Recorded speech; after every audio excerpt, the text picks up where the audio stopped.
it's reported that Meghan Markle wants to be like Princess Diana. It's also told that from a child, she really looked up to Princess Diana. Well, first of all, what little girl did not, at that age, did not look up to Princess Diana? She was beloved by everyone. You'd wake up in the morning feeling you didn't want to get out of bed, you felt misunderstood. So there is this comparison of Princess Diana and Meghan Markle from when she showed up on the scene and started dating Harry. We all know that Harry has a very protective nature to both the history and the legacy of his mother, Princess Diana, and of course to his wife. She's becoming a royal rock star. And then everything changed. So much so that he actually agreed to step down from the royal family because of the constant fear that his wife might follow the same path with the paparazzi and end up having something fatal happen to her, just like his mother, okay? Meghan Markle was catapulted into stardom immediately. We're talking global stardom and global scrutiny. When Princess Diana first came on the scene, it was more like, who is she? What's going on? Is she good enough? Those were the things that were going on. I recall the days and the timeline of watching Princess Diana from being the, I don't know, to, everybody really at least growing a massive fan base and loyal base. Now, of course, we know, and there are other rumors that this was not the case behind the scenes. And, Prince Charles was not as, in love or fond of Princess Diana, according to what we found out post, her passing. That being said, it is Meghan Markle that, wants to follow in her footsteps. It was reported that Meghan Markle even chose to wear Princess Diana's perfume and on Harry's date, their first date. I don't know what that means. It's kind of like eerie, right? You are on a date with somebody you are attracted to wearing your mother's perfume. That's enough to screw a person over. I don't know if he should be smelling like your mom's perfume with somebody that you want to sleep with. That's a little too much.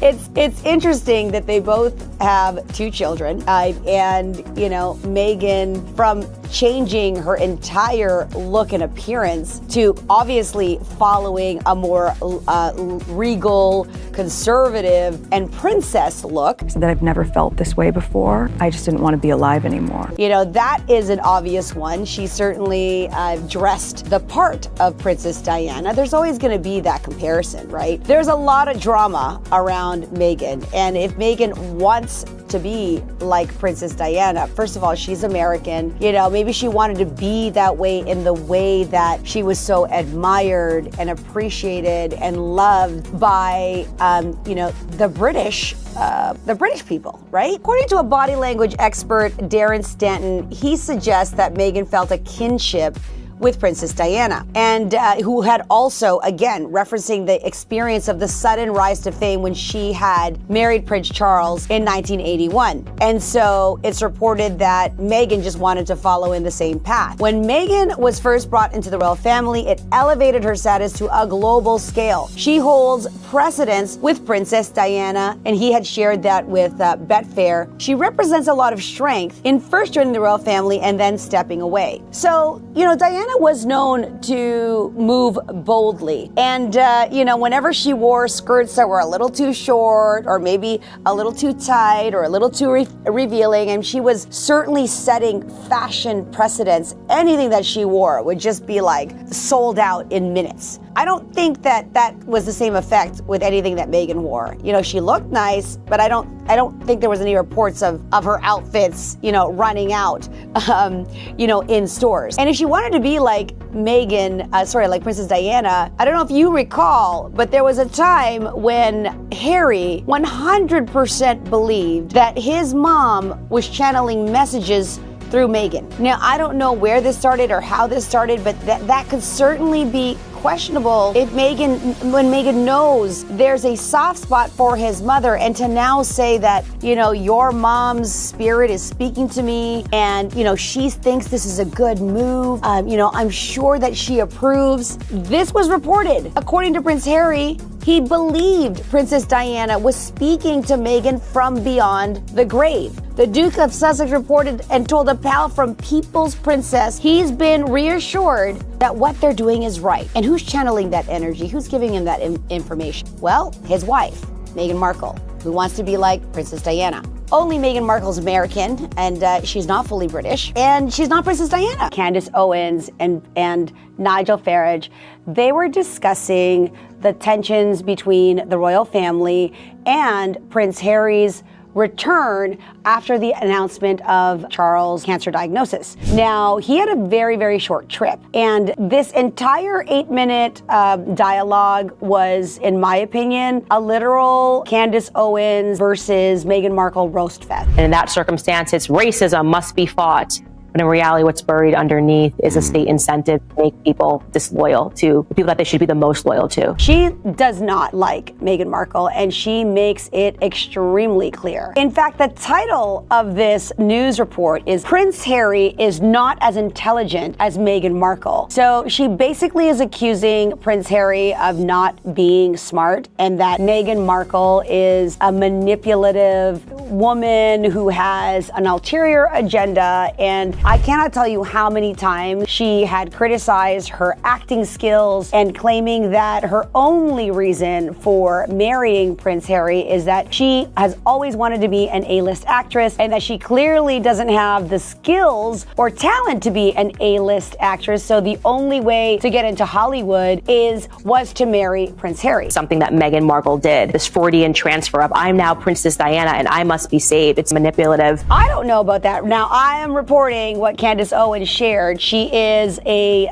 vocal, opinionated conservative that has every right to her opinion. But this is not everybody's opinion. The fact is, calling Prince Harry or claiming that Prince Harry is not as intelligent as her is her, in a way, giving Meghan credit for the fact that she outsmarted or successfully manipulated the prince. This is a lot of gossip, okay? And what really, as I'm watching the entire interview, and Nigel or her are going back and forth, and it seems that Nigel is in agreement with Candace Owens' statement. And in fact, Candace repeated many times that she did not think that the royal family would ever reconcile. And Nigel did state that I think that the people and fans would like to see a merging of this family. There are a number of times where Candace accuses Meghan of just having, no scruples, that everything about Meghan is all about her desire to make it big in Hollywood. In fact, Owens claimed that Harry followed Meghan's American dream and is subject to her manipulation. And literally, Meghan's entire agenda has only been to be with the prince so she can get into all the A-list parties.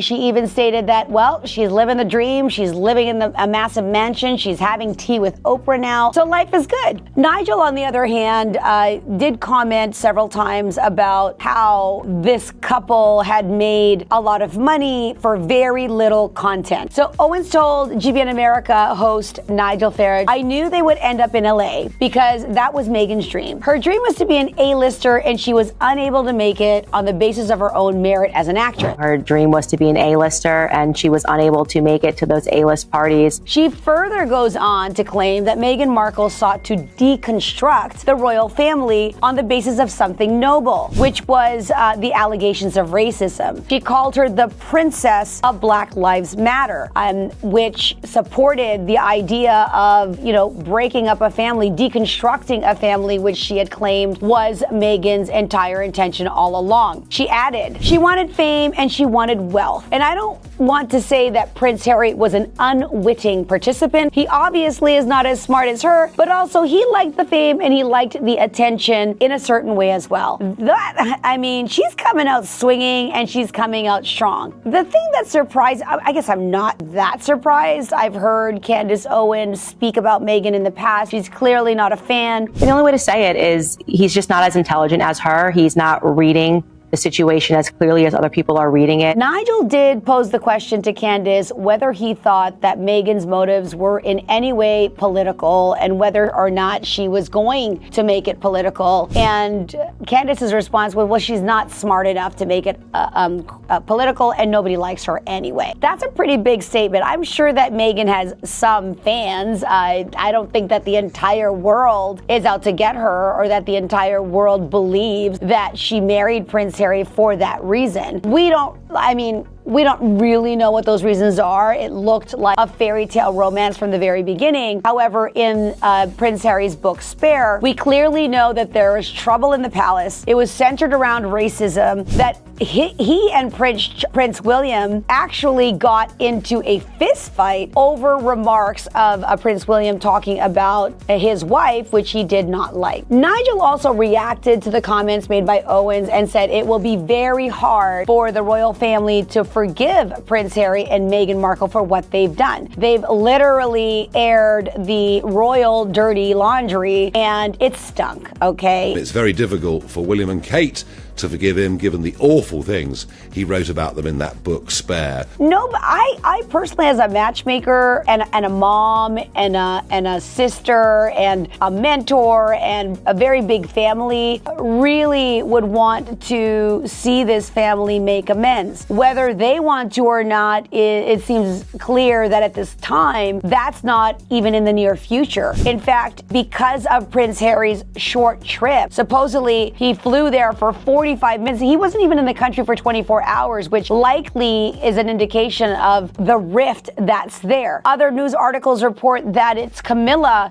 who is really distraught with him being there. There was supposedly some kind of altercation between them. Words were exchanged. And that's not surprising considering in his memoir or documentary, he did not have favorable things to say about Camilla nor to most of the family. Candace seemed to believe that, if Princess Diana were around, Princess Diana's opinion would be that she would want to have her sons reconciled. In no way, shape, or form would Princess Diana, she'd be flabbergasted. I think she'd be heartbroken if she was part of witnessing her two, sons fighting and not even speaking to one another. This is a classic example. Even if you're royal, even if you're a celebrity, families can have dysfunction. Families have disagreements. Sibling rivalry is present for celebrity or royalty. It's how they deal with that and how they treat things. And what was the motivation for? A lot of people are claiming the motivation for the book was for them to make money. And Nigel mentioned that a couple of times. They made a lot of money, yet they made very little content. Once again, it is known that Prince Harry immediately flew to the UK. So he took fast action,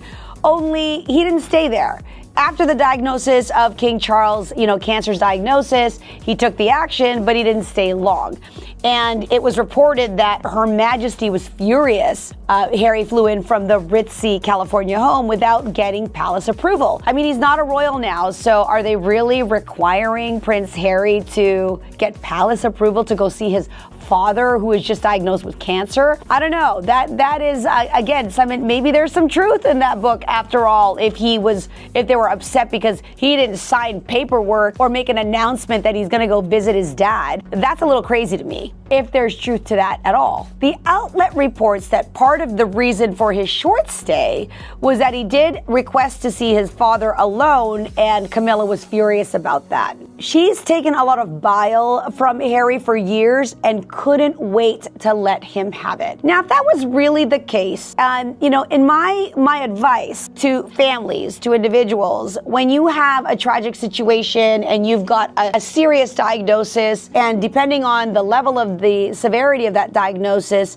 cancer is a serious thing. Do you not think that for a moment, for days, for months, or for whatever it is, that you can let your guard down and forgive and just be present so that the stress of this conflict is not impacting the person who's sick? That would be the smart thing to do. That would be the most selfless thing to do. If Camilla was outraged and furious, as the reports state, I would say that's behavior that I would not think very royal or very polite, considering that, after all, that is his son and his youngest son. And I know that, she doesn't care what Princess Diana thinks, but this is a time when there is a serious illness that you would think a family would come together. Conflict in families exists all the time. And once again, I don't think that the royals are exempt from having family conflict. A lot of this conflict is centered around the book. It is centered around Meghan Markle, which is the reason why Candace has such a distaste for Meghan Markle, because she truly believes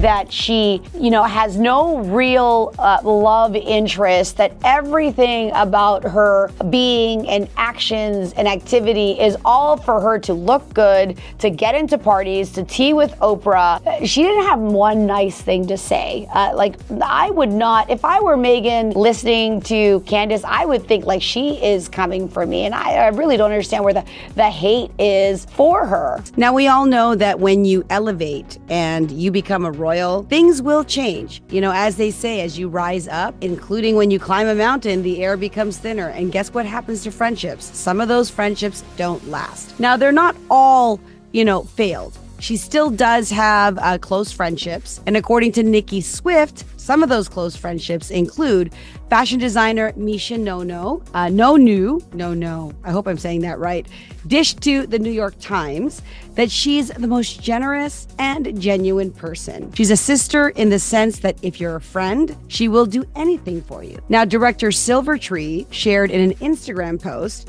that even though nearly everything about Markle's life has changed since becoming a royal and her marriage to Prince Harry, she's still the same person to the core. She's the friend who shares all of her secrets with you, because despite having so many reasons to put walls up, her heart remains as wide open as it's always been. Now, this is Meg before she met Harry. This is Meg now. This is what was claimed by Silvertree. Now, Markle's transition from Hollywood to royalty has not been as smooth with other friendships. According to the Mirror, she's just outgrown some of those old friendships. And part of that distancing or outgrowing the relationship has a lot to do with misaligned values, okay? Some of her celebrity friends are not on the same page, and we will break down some of those right now. Now, from the Beckhams to her former BFF, Jessica Mulroney, Meghan's friendships have reportedly ended for a variety of reasons. So there's some celebs that have been cut from her inner circle, and frankly, Meghan and Harry cut themselves from the royal inner circle, including, by and large, all of the UK. Supposedly, Meghan has not been back to the UK since the Queen's Jubilee and her passing, and neither have the children. They've been there once. Maybe Archie's been there more, but not in the last couple of years. So what's interesting is it's reported that Meghan no longer speaks to her Suits co-stars. Now, that was her big breakthrough. So out of all of Meghan Markle's celebrity friends, her relationship with her Suits co-stars is probably what intrigues fans the most due to how close-knit they were. When you're shooting on a TV show and you've got a series and you are, on set, whether that be, 10, 12, 16 hours a day, that's a long time to be spending with people. And in fact, since it got picked up on Netflix, Suits has been getting more attention, and it is on the rise. So this is where some Suits co-stars have thought, it'd be nice to have a conversation with her, but basically they do not have contact with her. Many can't help to wonder if she's still in contact with the likes of Sarah Rafferty, Gina Torres, Gabrielle Macht, Rick Hoffman, and her on-screen husband, Patrick Adams, again, since they all turned up to the royal wedding. But unfortunately, they're no longer as close as they used to be. Now, just because you do in fairness, just because you do a TV show, it doesn't mean that you need to be in connection for the rest of your life. In fact, my TV show, Mom vs. Matchmaker, which shot 60 episodes, 4 seasons, last season was 2020, if I can recall. I frankly don't have daily regular contact with my producers, co-producers, co-stars, or any of the guests. So that's just the nature of life. People go in their directions, and it's hard to maintain friendships even with and relationships even with your own family. Some people don't even see family unless it's once a year, and some don't even see them unless it's Zoom or video. So that's the situation. Now, according to Mock and Adams, said they no longer speak to Markle regularly, with Mock telling The Hollywood Reporter, "I have not communicated with her other than seeing her big support for the resurgence of Suits, of course, and that's been really nice." Meanwhile, Adams dished to Radio Times that he still has Markle's number, but apparently he's afraid to call it. He's like, he shared with people, "I got the number, but I don't know what I would say." So that is kind of a testament to the fact that there are people who realize Meghan has gone to royal level, married the, Prince Harry, one of the direct descendants, offspring of King Charles. So he is in line for the crown should something happen to William, and maybe not. Maybe he's passed over now because he's relinquished his royal duties, but nonetheless, it's still blood, it's still family. It's a pretty big deal. You don't go, you go from actor to princess. It's a big jump. So I can understand why some of their friends might feel intimidated, or they're just gonna, exit stage right. As for Gina Torres, she admitted that Markle is nowhere in her phone contact, but she's confident that the royal caught the cast reunion at the 81st Golden Globes from wherever she probably was. "Quote unquote, she'll see, she'll watch," she told Variety. "She'll be happy that we're here." And that is in response to Suits being featured on Netflix.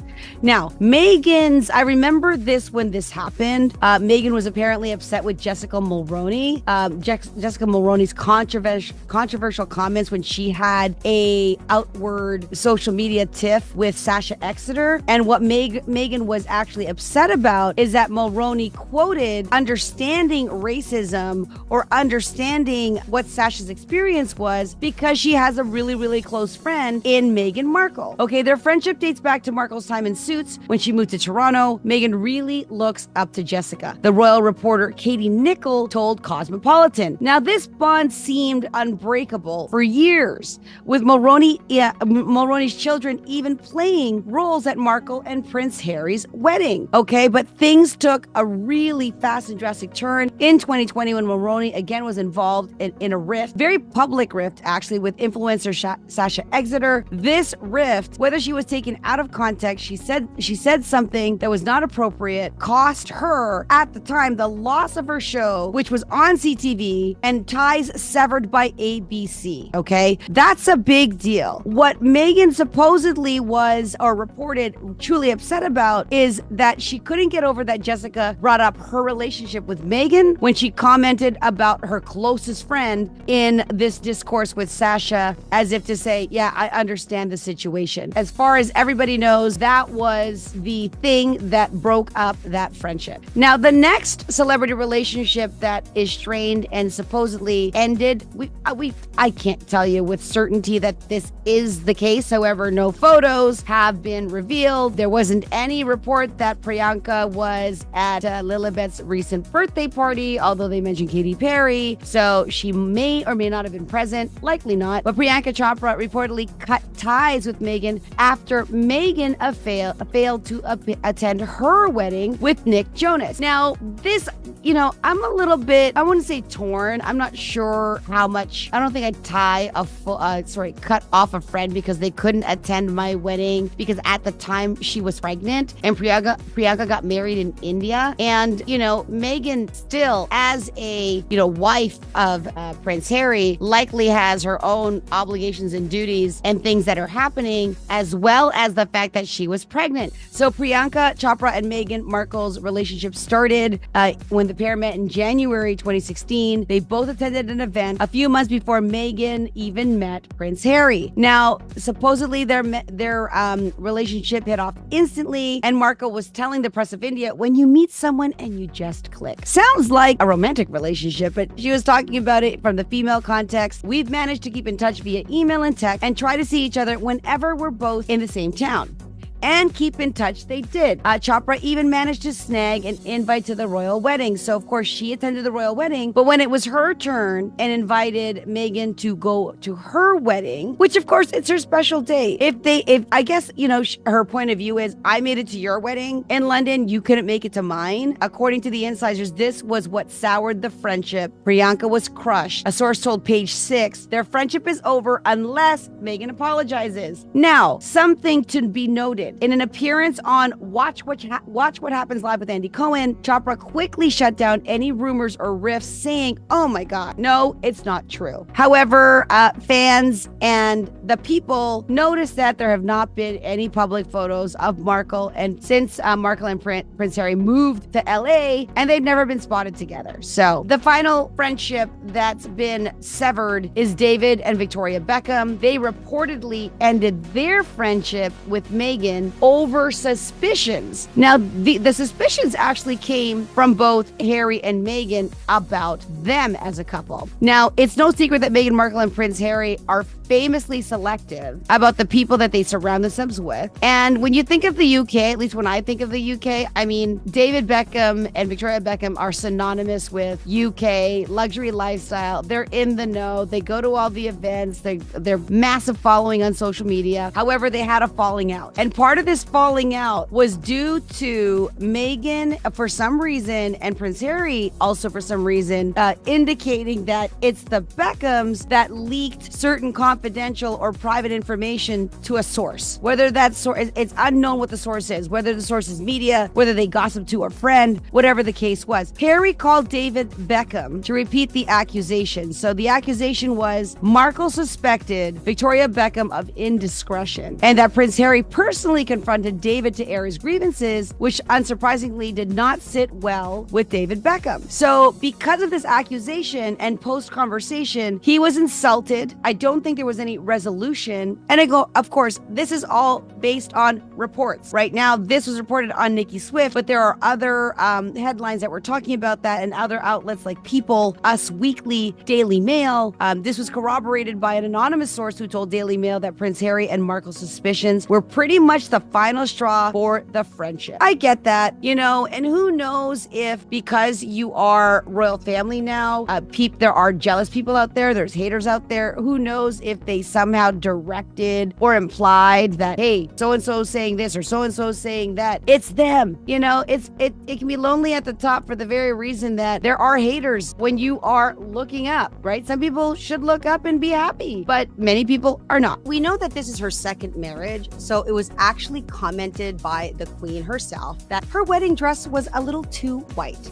Traditionalists previously want divorced brides to wearing white, but not a pure white, more like an off-white. If a second marriage of a bride is pure white, they actually consider that to be a little bit scandalous. More contemporary critics were also disappointed in the gown itself, which was a silk number with flowers of Commonwealth nations adorning this 15-foot veil. Now, the designer, Catherine Polk, noted, for a modern-day woman, I think everyone was expecting something a little more daring. So it was a bit of an anticlimax. I think it looked traditional, but it certainly didn't seem like a dress that Meghan Markle would have worn if it were, her choice in the matter. I think that she really chose to be far more traditional and conservative, which backfired according to many of the critics. And many critics have also reported that it was not a great wedding. It was kind of... So the second part of that is that she's allegedly bullied her staff. Now, months after the wedding of Prince Harry and Meghan Markle, her press secretary, Jason Knopf, circulated an internal Buckingham Palace memo that in part read, quote, I'm very concerned that the Duchess was able to bully 2 PAs out of the household in the past year. It remained secret until the Times acquired the document and it published some of it in March of 2021. A spokesperson for Sussex couple fired back, responding via Today, "Let's just call this what it is, a calculated smear campaign based on misleading and harmful misinformation." Now, the results of a Buckingham Palace investigation into the matter have not been made public, although there's outlets who long tried to uncover a number of these employees, including a woman by the name of Samantha Cohen, who previously worked with the Queen for almost 2 decades before she quit her position as Markle's secretary, who left due to Markle's alleged bullying. So whether she did bully or not, it's kind of sus that, after 2 decades of working for the Queen, she worked as Markle's secretary and now she's no longer there. So I'll leave that up to you to decide what you think happened behind the scenes. Next, we have Meghan Markle, who is blamed for the royal split. And what I mean, obviously, is Prince Harry and her decision to leave the UK, to give up their positions as senior members of the royal family, and now just kept their titles, but without any of the support and any of the roles and responsibilities that go along with their previous title. Here's what she had said at the time. "After many months of reflection and internal discussions, we have chosen to make a transition this year in starting to carve out a progressive new role within the institution," the couple announced on Instagram. "We intend to step back as senior members of the royal family and work to become financially independent while continuing to fully support Her Majesty the Queen." But by February 2020, it became apparent that this was not they were going to take it to the next level. They would no longer be working members of the royal family. And to add insult to injury for the Brits, they would live in the US. And conveniently, everyone was quick to blame the Duchess. Now, royal insider Lady Colin Campbell told the Irish Independent, "Everything I hear that is Harry is completely beguiled by Meghan and completely enthralled to her and changed considerably." Now, I know there were rumors and stories that the primary reason for them leaving was Harry did not want to repeat fate that happened to his mother, with all the scrutiny, with her mother dying as a result of being chased by the paparazzi. No way does he want any harm done to Meghan or their children. And this was one of the major reasons for them deciding to leave. However, there's been a lot of backlash and scrutiny that Meghan herself is the reason behind Harry's decision to leave the UK and to live in the United States and to denounce his right to be, a senior member of the royal family. We move on. The infamous Oprah interview created a lot of backlash. There was a lot in there in the Oprah interview that the Brits did not find appealing. In fact, it is said now that Oprah no longer even maintains a relationship with Harry and Meghan Markle. And, they say that in Hollywood, A-list celebrities do not want to be attached to or associated with people that are under really bad press, because that could leak over to you, like siding with people that are not popular in the moment. Don't know if that's true, but you don't see Oprah and Harry and Meghan doing anything, nor are they back for an interview. So when Prince Harry and Meghan Markle shared their side of the family-wide royal rift, they dubbed it as Megxit. Okay, hello, Meghan Markle exit, Megxit, and that's what people are calling it. It's the Megxit exit. And they also, Markle revealed how she struggled with adjusting to royal life, including isolation, which sometimes manifested into suicidal thoughts. Now, if this were actually the case, I'm no fan of bullying to the point where somebody feels suicidal, particularly an outsider. It must be very challenging. Even Princess Diana, anyone who is not in the royal family, that marries into the royal family, that is under a lot of scrutiny, under a lot of attack. This is new. It's not like Meghan Markle had a certain level of notoriety, a certain level of fame, but when you marry into the royal family, all eyes are on you. There was a lot of scrutiny, a lot of hate. So if she did have suicidal thoughts, she needs to handle her mental health for sure. But the way she handled it and the way that she's being viewed by it in the public is also not in her favor. Now, here's what she quoted. "I went to human resources and I said, I just really need help." she said during the interview. And it was carried, which was aired in the UK by ITV News. They said, "My heart goes out to you because I see how bad it is, but there's nothing we can do to protect you because you're not a paid employee of the institution." The kicker was Markle's claim that one family member was concerned with Meghan's son Archie's skin tone. So she used that in those months when I was pregnant. So we have in tandem the conversation of he won't be given security. He's not going to be given a title, and also concerns in conversations about how dark his skin might be when he's born. This is what she shared. So certainly that cannot be a popular sentiment, sort of undertoning that there's racism in the royal family and that he's not going to get a title because of skin color. Royal pundit Richard Fitzwilliams blasted the two, adding that the interview's timing was when the Queen's husband was sick and it didn't help matters at all. This was a destructive attack on the monarchy and was broadcast when Prince Philip was so ill. So they didn't, I don't know that they could have known that Prince Philip was ill. And frankly, any news that comes from them about the royal family can't be timed appropriately anyway, because nobody likes what they have to say when it comes to their opinion of why they want to leave. And the next thing is Meghan Markle smirking during the Queen's funeral. Now, here's the thing. I know how photography works. There were moments that she was crying and, they were saying, she was probably just crying about herself. When people don't like someone, they're going to find any reason to capture them in a negative light. Yes, she has a smirk. But, it's just a picture of her face. Does it mean that she's happy that the Queen is dead? Hardly. Can she not have different expressions or maybe a memory in her a memory or thought, a happy moment about her family? I'm not sure that this is a real fair, criticism about her smirking during the Queen's funeral. We have no idea what she was thinking about, but the monarchist went ballistic, and the royal fan posted via News International, the smirk. She couldn't care less, even holding hands, walking out, no class. Even now disrespecting Queen Elizabeth traditions and protocol, just there for the big historic shots and to testify her right of peddling her title, her right to exist. Ouch, that's a little bit harsh. Not sure that I agree with that. I am reporting on what's being said. And admittedly, social media was all over it as well, talking about the expression, but really not capturing her when she was literally mourning and in tears, okay? Piers Morgan dumped on Markle and husband Harry, saying the last 2 years of the Queen's life, we're constantly having to deal with these two going public, attacking the royal family and the monarchy, which affords them the ability to make all this money. So certainly the royal family and the Brits in general are thinking, hey, they're making money at the expense of shading the monarchy, shading the Queen, and everything that represents the royals, and by splitting apart.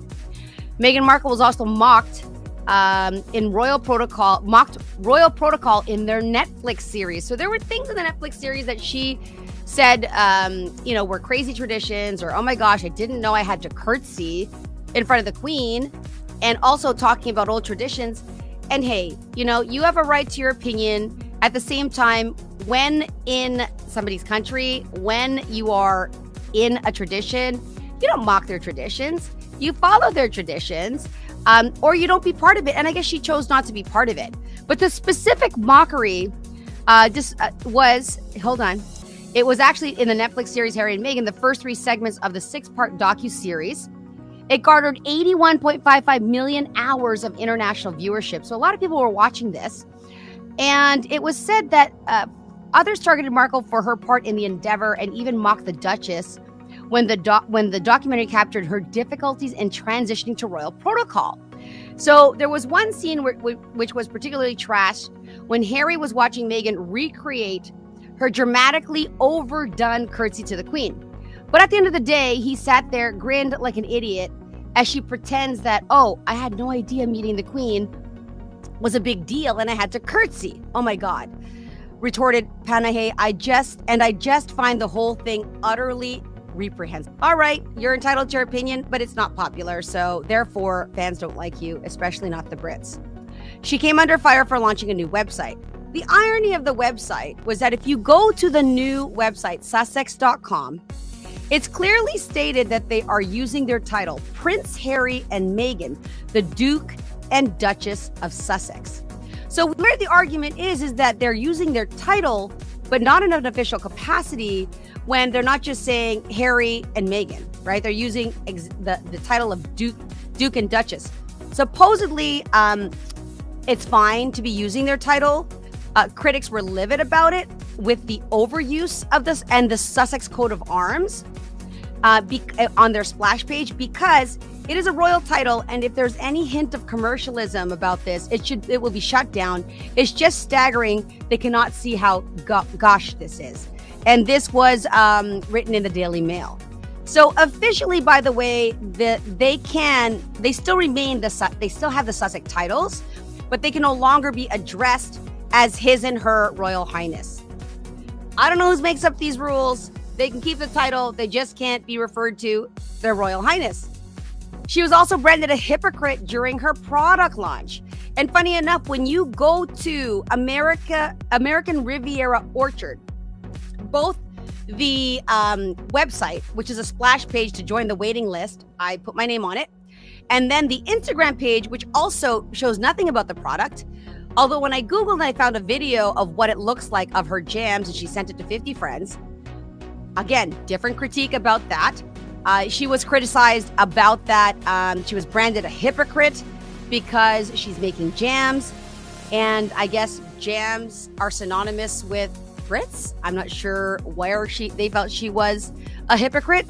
But the Netflix also announced in 2024, April, Markle is going to host a homemaking, friendship-oriented lifestyle series. All right, so she definitely is clearly trying to show her financial independence and not having to rely on her title for that. Meghan Markle was sniped for snubbing in the UK. Now, since her public appearance as Prince Harry's, love interest and their wedding, she was booed. There was an event. She seemed that showed she was not liked, and the Brits booed her on June 2022 when a crowd booed her after a service of Thanksgiving for the Queen at St. Paul's Cathedral. Yikes! Imagine being booed by an entire country, and your husband is the son of the Queen and King, and you're being booed. And this was probably a big reason why she's not coming back. She was criticized for not going back with Prince Harry for the Invictus Games, and also criticized for going to Africa instead. And that's the next thing that they felt she went too far. She failed to even impress the people in Nigeria. Part of that failure to impress was the clothing that she chose to wear. And there was even a statement later, not supposed to be directly targeted at Meghan Markle. However, Nigeria's First Lady, Oluremi Tinubu, gave a speech about how Meghan's attire affected school children.